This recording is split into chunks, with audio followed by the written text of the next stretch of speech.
Assalamualaikum warahmatullahi wabarakatuh. Perkenalkan, kami dari kelompok 2 ingin mempresentasikan hasil diskusi kami. Sebelumnya saya akan memperkenalkan diri terlebih dahulu. Perkenalkan, nama saya Arabi Saputra, NPM 37. Perkenalkan, nama saya Sasa Salma, FE02. Perkenalkan, nama saya Devita Amelinda 09. Perkenalkan, nama saya Nurvita Alfatiani, NPM 31. Perkenalkan, saya Ananda Kurnia Siva, NPM 35. Yang pertama, saya akan menjelaskan statistik dalam metode penelitiannya. Definisi statistik ini sekumpulan konsep dan metode yang digunakan untuk mengumpulkan dan menginterpretasi data tentang bidang kegiatan tertentu dan mengambil kesimpulan dalam situasi di mana ada ketidakpastian dan variasi. Statistik yang ini berfungsi untuk mendeskripsikan atau memberi gambaran terhadap objek yang diteliti melalui data sampel atau populasi seperti mana adanya.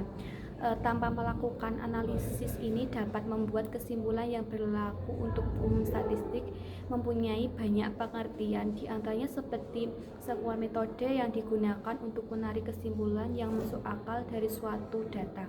Statistik ini oleh peneliti digunakan sebagai metode untuk menganalisis data yang dapat berupa deskripsi dan estimasi data untuk menarik kesimpulan hasil dalam penelitian tersebut. Jika data yang diteliti berupa sampel, statistik dapat digunakan untuk menarik kesimpulan yang berupa deskripsi statistik sampel atau statistik deskriptif atau estimasi statistik sampel terhadap parameter populasinya. Dengan menggunakan teknik probabilitas ini, statistik inferensial selanjutnya dapat dikategorikan ke dalam statistik parametrik dan non-parametrik. Menggunakan statistik parametrik jika data peneliti diukur dengan skala interval dan skala rasio serta asumsi bahwa distribusi data populasi yang digunakan untuk memilih sampel peneliti adalah yang normal. Sedangkan norma metrik digunakan jika data penelitian diukur skala nominal sehingga tidak memerlukan asumsi data populasi yang didistribusikan normal. Yang kedua, saya akan menjelaskan tentang jenis statistik, yaitu yang pertama, statistik deskriptif dalam penelitian pada dasarnya merupakan transformasi data peneliti dalam bentuk tabulasi sehingga mudah dipahami dan diinterpretasikan. Tabulasi ini menyajikan ringkasan, pengaturan, atau penyusunan data dalam bentuk tabel, numerik, dan grafik. Statistik deskripsi ini umumnya digunakan oleh peneliti untuk memberikan informasi mengenai karakteristik variabel yang penelitian utama data demografi responden jika ada. Ukuran yang digunakan dalam deskripsi antara lain berupa frekuensi, tendensi sentral atau rata-rata, median, dan modus. Yang kedua, dispersi atau deviasi standar dan varian. Yang terakhir, adapun koefisiensi korelasi antar variabel penelitian. Ukuran digunakan dalam statistik ini tergantung pada tip skala penggunaan konstruk yang digunakan dalam penelitian. Yang kedua, ada jenis statistik induktif.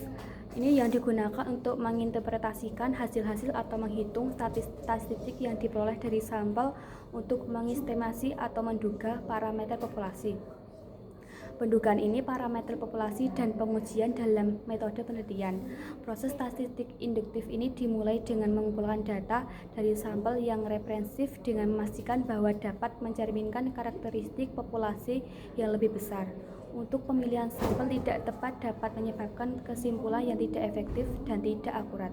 Sehingga untuk metode sampling yang tepat seperti random sampling atau stratified sampling, alat yang digunakan statistik induktif ini memiliki interval kepercayaan yang memberikan rentang nilai yang mungkin mengandung parameter populasi di estimasi tersebut. Statistik induktif ini melibatkan dalam pengujian berbagai jenis, yaitu hipotesis seperti hipotesis 0 atau H0 dan hipotesis alternatif atau H1. Hipotesis 0 biasanya menyatakan bahwa tidak ada efek atau perbedaan yang signifikan dalam populasi, sementara hipotesis alternatif ini menyatakan bahwa ada efek atau perbedaan. Uji statistik seperti t-test atau chi-square test digunakan untuk menentukan apakah ada cukup bukti untuk menolak hipotesis 0. Statistik induktif ini tidak memberikan kepastian mutlak yang tetapi kepada probabilitas yang berarti meskipun peneliti menemukan hasil yang signifikan, masih ada kemungkinan bahwa hasil tersebut tidak dapat digeneralisasikan seluruh populasi dalam penelitian. Hal tersebut perlu mempertimbangkan batas-batasan dan konteks antar peneliti saat menarik kesimpulan. Selanjutnya akan dijelaskan oleh rekan saya. Baik, di sini saya akan melanjutkan presentasi dari rekan saya. Slide selanjutnya ada populasi dan juga sampel. Populasi di sini merupakan sebuah kumpulan dari semua kemungkinan orang-orang, benda-benda, ukuran lain dari objek yang menjadi perhatian. Kemudian populasi juga merupakan keseluruhan objek, individu atau unit yang menjadi perhatian dalam suatu penelitian. Populasi juga mencakup semua elemen yang memiliki karakteristik tertentu yang sesuai dengan tujuan penelitian. Contohnya dalam penelitian tentang kebiasaan membaca mahasiswa, populasi bisa berupa semua mahasiswa di sebuah universitas tersebut. Kemudian yang kedua di sini ada sampel yang merupakan suatu bagian dari populasi tertentu yang menjadi perhatian. Sampel adalah bagian dari populasi yang dipilih untuk mewakili populasi tersebut dalam penelitian. Sampel diambil untuk menghemat waktu, tenaga, dan biaya karena seringkali tidak memungkinkan untuk meneliti seluruh populasi. Contohnya, jika populasi adalah semua mahasiswa di universitas, maka sampel bisa berupa 200 mahasiswa yang dipilih secara acak dari berbagai fakultas. Baik, saat selanjutnya ada jenis-jenis data. Yang pertama itu ada kualitatif. Data kualitatif merupakan data yang berbentuk deskriptif atau non-numerik. Data ini biasanya menggambarkan karakteristik, kualitas, atau atribut tertentu. Ciri-ciri data kualitatif yaitu tidak dapat diukur dengan angka secara langsung, biasanya disajikan dalam bentuk kata, kategori, atau deskripsi. Kemudian sumber utamanya ada wawancara, observasi, atau dokumen teks.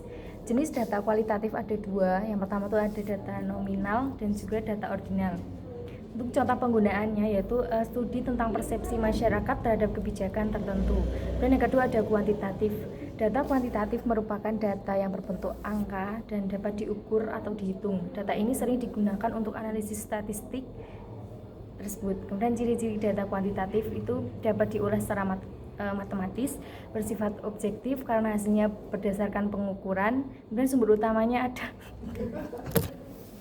Kemudian sumber utama dari data kuantitatif itu ada survei, pengukuran langsung, dan juga eksperimen. Jenis data kuantitatif ada data diskret dan data kontinu. Contoh penggunaannya studi tentang jumlah penduduk di suatu wilayah. Baik, untuk yang selanjutnya di sini ada data kontinu dan data diskret.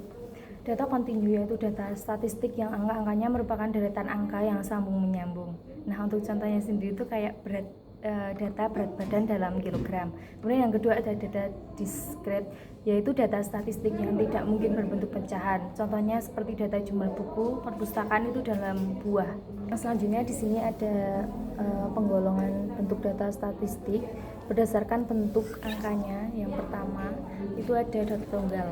Data tunggal merupakan data statistik yang angka-angkanya merupakan satu unit atau satu kesatuan yang tidak dikelompokkan. Kemudian untuk data kelompok itu merupakan data statistik tiap unitnya terdiri dari sekelompok angka.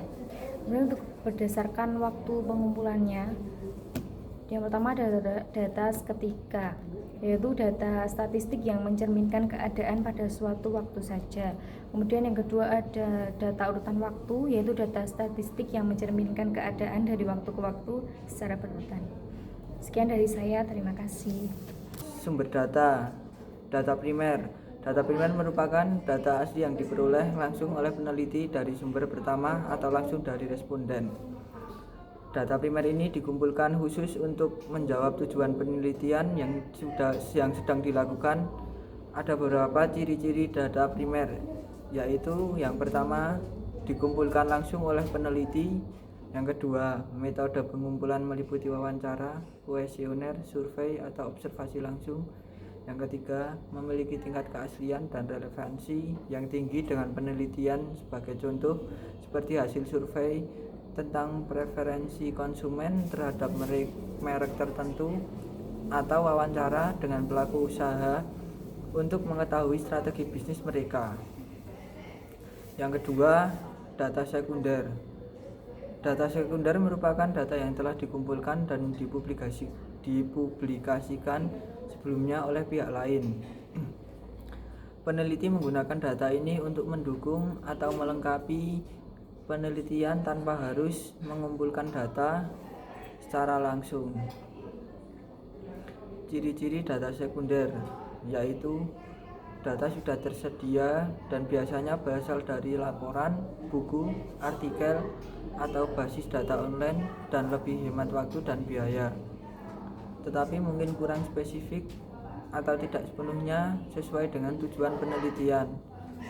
Sebagai contoh, yaitu seperti data laporan keuangan perusahaan yang telah dipublikasikan atau artikel jurnal dan juga penelitian sebelumnya. Selanjutnya, karakteristik data primer dan data sekunder. Antara lain, yang pertama data primer, originalitas. Data dihasilkan langsung dari pengumpulan oleh peneliti. Spesifik, dirancang untuk menjawab kebutuhan penelitian yang sedang dilakukan.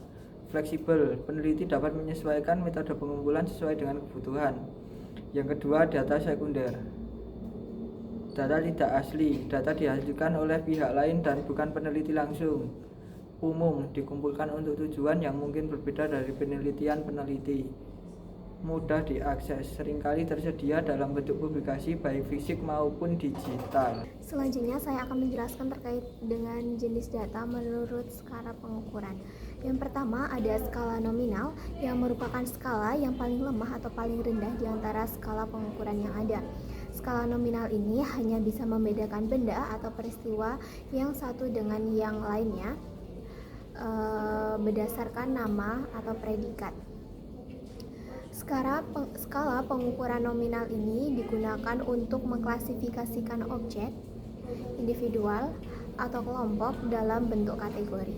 Pemberian angka atau simbol pada skala nominal ini tidak memiliki maksud kuantitatif, hanya menunjukkan ada atau tidaknya atribut atau karakteristik pada objek yang akan diamati atau diukur.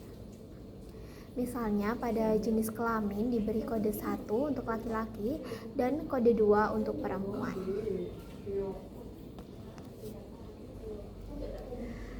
Angka ini hanya berfungsi sebagai label kategori tanpa memiliki nilai intrinsik dan tidak memiliki arti apapun. Kita tidak bisa mengatakan bahwa perempuan 2 kali dari laki-laki. Kita bisa saja mengkodekan laki-laki ini menjadi 2 dan perempuan ini menjadi 1, atau bilangan apapun asal kodenya ini berbeda dengan antara laki-laki dan perempuan. Karena tidak memiliki nilai intrinsik, maka angka-angka ini atau kode ini yang kita berikan tersebut tidak memiliki sifat sebagaimana bilangan pada umumnya. Oleh karenanya, pada variabel dengan skala nominal tidak dapat diterapkan operasi matematika standar atau aritmatika seperti pengurangan, penjumlahan, perkalian, dan lainnya. Untuk peralatan statistik yang sesuai dengan skala nominal adalah peralatan statistik yang berbasis atau berdasarkan pada jumlah dan proporsi seperti modus, distribusi frekuensi, dan beberapa peralatan statistik non-parametrik lainnya. Selanjutnya di sini ada namanya skala ordinal, di mana skala ordinal ini lebih tinggi daripada skala nominal dan sering juga disebut dengan skala peringkat. Hal ini karena dengan skala ordinal ini lambang-lambang bilangan hasil pengukuran selain menunjukkan perbedaan juga menunjukkan urutan antara tingkatan objek yang diukur menurut karakteristik tertentu. Nah, misalnya di sini tingkat kepuasan seseorang terhadap produk. Biasanya kita beri angka 5 untuk sangat puas, 4 untuk puas, 3 untuk kurang puas, 2 tidak puas, dan 1 itu sangat tidak puas. Atau misalnya dengan sesuatu lomba, pemenangnya ini diberi peringkat 1, 2, atau 3. Selain itu, yang perlu diperhatikan dari karakteristik skala ordinal adalah meskipun nilainya sudah memiliki batas yang jelas, tetapi belum memiliki jarak atau selisih, kita tidak tahu berapa jarak kepuasan dari tingkat puas ke ruang puas. Dengan kata lain juga, walaupun sangat puas, kita beri angka 5 dan tidak puas, kita beri angka 1. Kita tidak bisa mengatakan bahwa kepuasan yang sangat puas 5 kali lebih tinggi dibandingkan dengan sangat tidak puas. Sebagaimana halnya pada skala nominal, pada skala ordinal ini kita juga tidak dapat menerapkan operasi matematika standar atau aritmatika seperti pengurangan, penjumlahan, perkalian, dan lain-lain sebagainya seperti yang saya jelaskan sebelumnya. Skala interval. Nah, skala interval ini mempunyai karakteristik seperti yang dimiliki oleh skala nominal dan skala ordinal dengan ditambah karakteristik lain yang berupa adanya interval yang tetap. Nah, dengan demikian skala interval ini sudah memiliki nilai intrinsik, sudah memiliki jarak, tetapi jarak tersebut belum merupakan kelipatan. Pengertian jarak belum merupakan kelipatan ini kadang-kadang diartikan bahwa skala interval tidak memiliki nilai nol mutlak. Nah, untuk contoh di sini itu seperti saat pengukuran suhu. Jika ada 3 daerah dengan suhu daerah A ini 10 derajat Celcius, daerah B 15 derajat Celcius, dan daerah C ini 20, kita bisa mengatakan bahwa selisih daerah B 5 derajat Celcius lebih panas dibandingkan A, dan selisih suhu di daerah C ini lebih panas dari daerah B sebesar 5 derajat Celcius begitu. Dan di skala interval ini kita sudah bisa menggunakan penerapan operasi matematika serta peralatan statistik kecuali berdasarkan pada rasio secara koefisien variasi. Dan yang terakhir di sini adalah skala rasio, di mana skala rasio ini adalah skala dengan kualitas paling tinggi di sini.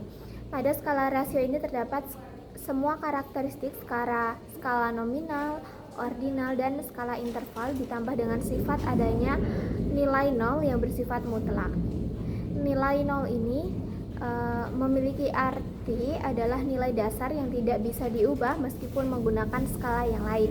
Oleh karenanya pada skala rasio pengukurannya itu sudah mempunyai nilai atau nilai perbandingan atau rasio. Pengukuran dalam skala rasio yang sering digunakan adalah pengukuran tinggi dan berat. Misalnya berat badan A adalah 30 kg dan berat badan B ini adalah 60 kg. Maka dapat dikatakan bahwa benda B 2 kali lebih berat dibandingkan benda A. Selanjutnya yaitu ada metode pengumpulan data. Ada 2 cara untuk mengumpulkan data, yaitu yang pertama ada sensus, merupakan cara pengambilan data di mana keseluruhan elemen populasi diambil datanya. Data yang diperoleh disebut true value atau parameter.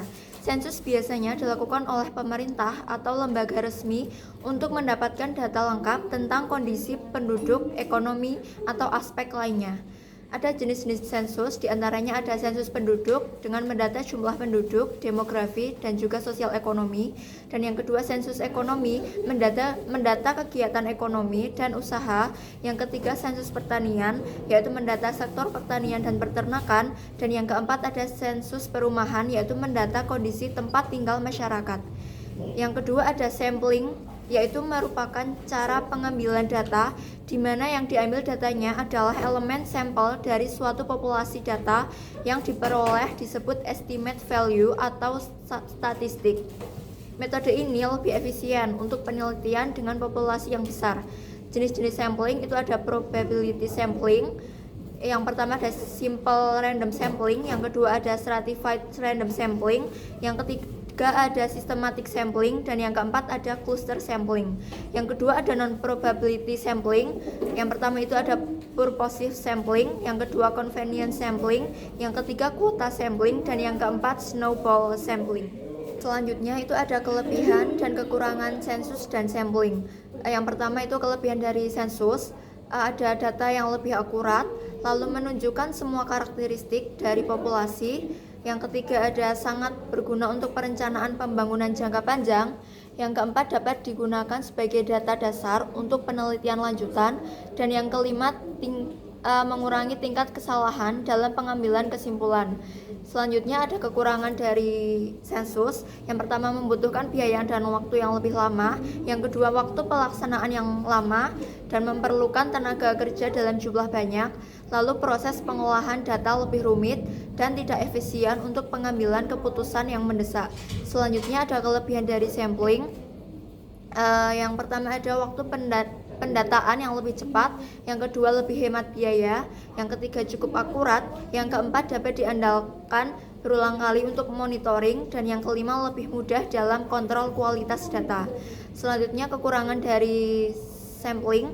Yang pertama itu tidak bisa menggambarkan keseluruhan karakteristik objek penelitian. Yang kedua ada kemungkinan bias dalam pengambilan sampel. Yang ketiga tingkat keakuratan lebih rendah dibandingkan sensus. Yang keempat membutuhkan keahlian khusus dalam menentukan teknik sampling. Dan yang terakhir itu ada hasil bisa tidak akurat jika sampel itu tidak representatif.